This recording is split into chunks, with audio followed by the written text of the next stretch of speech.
Oi pessoal, tudo bem? Bom, espero que esse vídeo encontre a todos vocês e seus familiares bem e com saúde. Bom, tem muitos alunos nossos que estão perguntando sobre o encalhe que aconteceu no canal de Suez na semana passada, com o navio Ever Given, né? O pessoal quer entender o que aconteceu, quais são os detalhes técnicos e os possíveis fatores contribuintes para esse acidente. Então vamos lá, o Curso H preparou 2 vídeos para vocês. Tá? Mas antes de mais nada, é muito importante eu frisar que nesse momento não se pode tirar nenhuma conclusão sobre as reais causas do acidente. Né? Isso requer uma investigação especializada, o que pode levar tempo. Então nesses 2 vídeos que vocês vão assistir agora, né, a gente vai falar sobre os fenômenos hidrodinâmicos e aerodinâmicos que normalmente acontecem com os navios quando eles transitam em canais rasos e estreitos, como é o caso do canal de Suez. Nesse primeiro vídeo, eu vou fazer uma explicação que vai ser bastante resumida, numa linguagem bem clara, bem acessível a todo mundo, sobre esses fenômenos, né? E no segundo vídeo, o professor Nicolas ele vai dar uma aula já bem mais completa sobre tudo que eu vou falar e algumas coisas mais. Então ele vai trazer para vocês todas as referências bibliográficas, né? Vai mostrar tudo o que existe sobre esse assunto na literatura que é cobrada no processo seletivo para praticante de prático. Então vai ser uma aula mais parecida com aquelas aulas que vocês têm no curso regular ou então no curso de exercícios, né? Só que voltada para explicar esses fenômenos hidrodinâmicos e aerodinâmicos que podem ter sido sentidos pelo navio. Eu agora vou comentar sobre esses fenômenos na sequência em que eles podem ter acontecido e vou explicar também as manobras, né, que são realizadas pelo prático ou pelo comandante nessas situações. Então vamos lá, vou compartilhar a tela aqui com vocês. O primeiro efeito que a gente vai estudar é o abatimento causado pelo vento, né? Reparem tratar-se de um navio de dimensões colossais, é um dos maiores navios em operação hoje no mundo. Vamos às suas principais características, né, relacionadas ao vento. Comprimento total de quase 400 metros, a altura da linha da água até o container mais alto, cerca de 50 metros, o que nos leva a uma área vélica aproximada, para ventos incidindo lateralmente, de cerca de 20 mil metros quadrados. Muito bem, sempre que o vento incidir lateralmente, ou uma componente do vento incidir lateralmente, ele vai exercer uma força no navio, e essa força a gente consegue estimar por uma fórmula, né, que nos traz os seguintes resultados. Para ventos de 30 nós, que é o que a imprensa noticia que estava dando naquele dia, do encalhe, isso faz com que o vento exerça uma força no navio de aproximadamente 280 toneladas. Se a gente sobe para 50 nós esse valor, a força praticamente triplica, né? Disse que havia rajadas na ordem de grandeza de 50 nós, era um vento de 30 com rajadas de 50, então por aí a gente consegue ter uma ideia do tamanho descomunal da força que o vento estava exercendo sobre esse navio.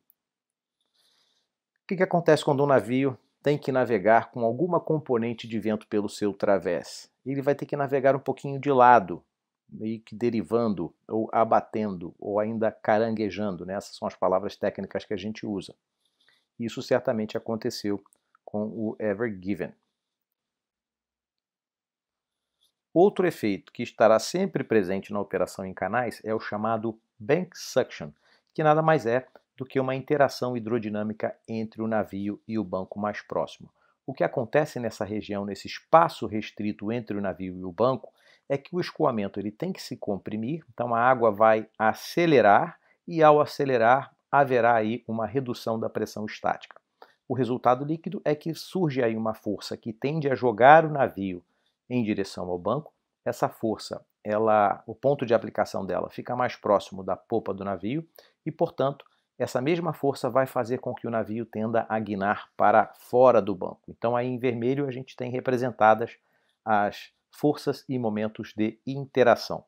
E o que o navio tem que fazer para conseguir navegar tranquilamente sob efeito de bank suction em um canal? Ele tem que aplicar um pouquinho de leme a bombordo, deixar que o seu casco assuma um leve ângulo com relação ao eixo do canal, e esse leme aplicado para bombordo aí na popa, né, quando o banco está por bombordo também, vai gerar na popa uma força para boreste, que por sua vez vai gerar um momento de guinada para dentro. Então reparem que aí a gente tem as forças e momentos de interação, representados por setinhas em vermelho, sendo contrariadas, né, sendo vencidas pelas forças e momentos de controle exercidas pelo leme em setinhas verdes. Então é perfeitamente possível um navio navegar sob efeito de bank suction sem que isso implique em riscos inaceitáveis. Isso faz parte da operação normal em canais. Outro fenômeno que pode acontecer na operação em canais é o chamado bank cushion. O que acontece quando a proa do navio se aproxima perigosamente de uma das margens? Vai surgir ali um campo de pressões positivas causado por um acúmulo de água, né, entre a proa do navio e o banco. Isso aliado ao leme que estará sendo aplicado para fora do banco quando isso acontecer, né, certamente o prático ou o comandante vão tentar trazer o navio ao eixo do canal novamente. Então, a ação conjugada do leme e das forças hidrodinâmicas, de interação hidrodinâmicas na proa do navio, vão fazer com que o navio tenda a guinar para fora do banco. Tá? Então, esse é o chamado efeito de bank cushion. Essa figurinha aqui, ela consta de um paper chamado Squat Interaction Maneuvering, que faz parte da literatura do processo seletivo. Ela mostra exatamente o que parece ter acontecido com o Encalhe do Ever Given. O navio ele sofre inicialmente um efeito de bank suction por boreste, né, no seu lado, tendo o banco pelo seu lado direito. E esse efeito de bank suction faz o navio se aproximar muito da margem de boreste, depois o navio guina para bombordo. Na sequência, ele é repelido pela margem oposta, pela margem esquerda, pelo efeito de bank cushion e termina por atravessar o canal e encalhar por boreste. Outro fenômeno hidrodinâmico importante é o chamado efeito de águas rasas. Sempre que a folga abaixo da quilha, aí representada por essa setinha em vermelho, for de aproximadamente 50%, né, metade do calado do navio, representado pela setinha em verde, os efeitos de águas rasas eles se tornam significativos. O que é esse efeito, fisicamente falando? Né?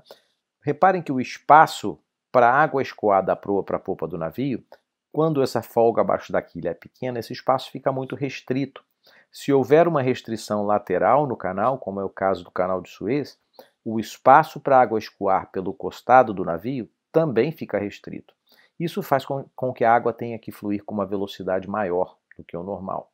Então, ao fluir com maior velocidade, ocorre uma queda de pressão estática em vários pontos do casco, o que na prática amplifica os efeitos de interação que a gente estudou até agora, né, e traz outros problemas adicionais que a gente não vai entrar nesse detalhe agora. Tá? Então, com folga abaixo da quilha, da ordem de grandeza aí de 50% do calado do navio ou menos, né, os efeitos de águas rasas eles passam a ser significativos, amplificando, né, e piorando todas as interações. Muito bem, suponhamos agora então que o meu navio estava navegando em um canal um pouco mais próximo da margem de bombordo do que de boreste, estava, portanto, sofrendo os efeitos de bank suction e estava convivendo bem com ele, né? Estava tudo controlado. De repente, o navio se aproximou um pouco mais da margem de bombordo, se aproximou de maneira perigosa da margem de bombordo, né? De repente levado pelo vento que incidia pelo través de boreste, e esses efeitos hidrodinâmicos foram amplificados pelos efeitos de águas rasas. E aí, o que a gente pode fazer para tirar o navio dessa situação desconfortável? A gente vai fazer o seguinte, a gente vai manter um pouquinho de leme defletido para bombordo, né? Isso vai permitir que o navio continue guinando um pouquinho mais para boreste, sob o efeito do bank suction e do bank cushion também. E a gente vai aumentar a máquina. Por que é necessário aumentar a máquina?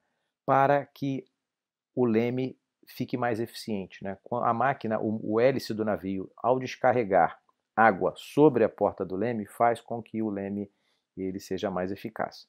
Então é isso aí, a gente vai deixar ele guinar um pouquinho mais para fora antes de aumentar o leme para bombordo. Ao aumentar o leme para bombordo, eu consigo quebrar essa guinada indesejada e trazer o navio novamente para o centro do canal.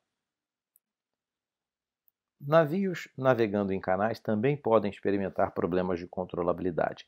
Vamos falar de 3 problemas aí bastante comuns. primeiro deles está relacionado ao vento, né? A gente já viu que quando o navio navega com uma componente de vento de través, ele tem que navegar com um certo ângulo de deriva, com um certo abatimento.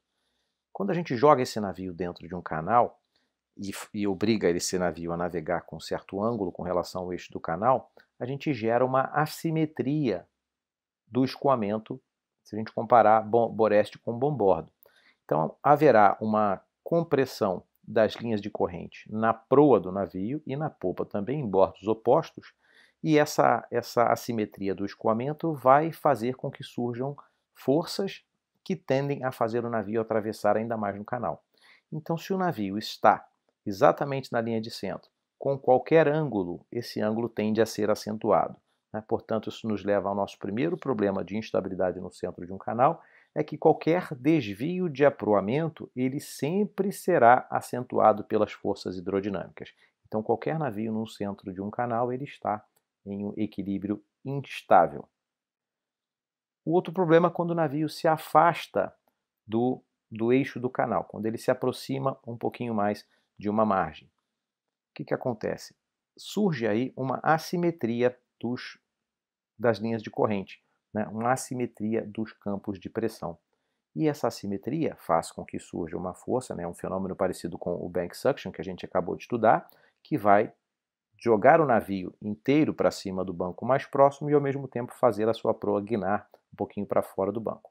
Então, isso aqui nos leva ao segundo problema relacionado à instabilidade. Qualquer desvio de posicionamento transversal, ou seja, qualquer afastamento do eixo longitudinal do navio com relação ao eixo do canal, será sempre acentuado pela ação das forças hidrodinâmicas. E o terceiro problema de controlabilidade também está relacionado com o vento, né? Um vento forte pelo setor de popa do navio, ele causa instabilidade no plano direcional e ele requer maiores ângulos de leme para a gente conseguir governar. Então o navio fica numa situação um pouco desconfortável quanto mais intenso for o vento soprando com uma componente de popa. Portanto, pessoal, sempre que o navio tentar se manter sobre a linha de centro de um canal, ele vai sofrer esses problemas de controlabilidade e esses problemas serão tão maiores quanto maior for a velocidade do navio, quanto menor for a folga abaixo da quilha e também quanto mais forte for o vento, né, principalmente se incidindo pelo setor de popa. E a única maneira da gente conseguir manter próximo aí da linha de centro vai ser mediante a contínua aplicação do leme. A gente vai usar o leme para, né, tentar manter o navio mais perto possível da linha de centro, o que nem sempre será possível. Às vezes o navio vai oscilar de um lado para o outro dessa linha de centro. E para a gente encerrar essa parte teórica, eu trouxe aqui uma fórmula que é usada para se calcular uma força hidrodinâmica que atua em um navio. Reparem que o valor da força é proporcional ao quadrado da velocidade, né? Então isso faz com que um pequeno aumento da velocidade do escoamento do navio cause um aumento muito grande das forças de interação.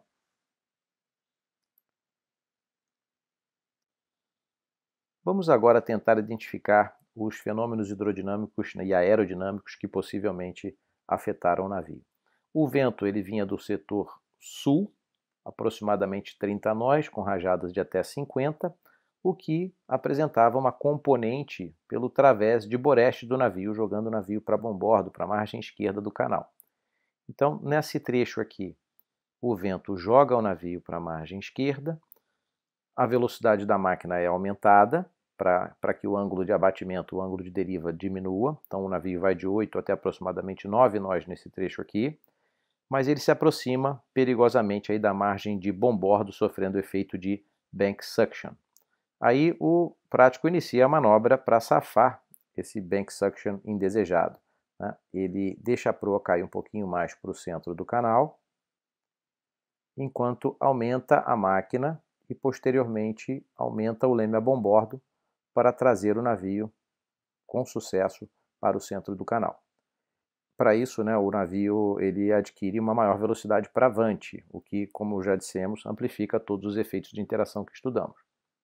E aí, aqui começam alguns problemas de controlabilidade, né? Essa instabilidade que todo navio sente no centro do canal, mais o vento forte pela popa, faz com que o navio fique o tempo inteiro buscando o eixo do canal. Ele vai ora um pouquinho mais para Boreste, depois ele vai um pouquinho mais para Bombordo, e ele fica nessa peleja aqui de controle direcional, e até que em determinado momento ele se aproxima bastante da margem de Boreste, sofrendo o efeito de bank suction, velocidade já bastante elevada, a velocidade chega a 13,7 nós, parece.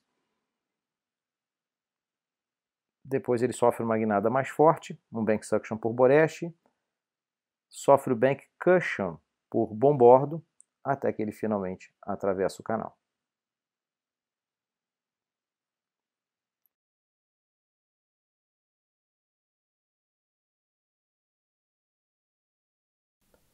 É isso, pessoal. Qualquer dúvida é só entrar em contato com a gente. Os nossos canais de atendimento eles estão aí na tela. Nossas redes sociais também, tá? Quem quiser saber tudo sobre o processo seletivo para praticante de prático, é só seguir a gente nas redes sociais. E para quem está chegando agora nesse universo, né, convido a acessar o nosso blog. Lá tem um monte de artigo interessante sobre a profissão e sobre o acesso à carreira de prático.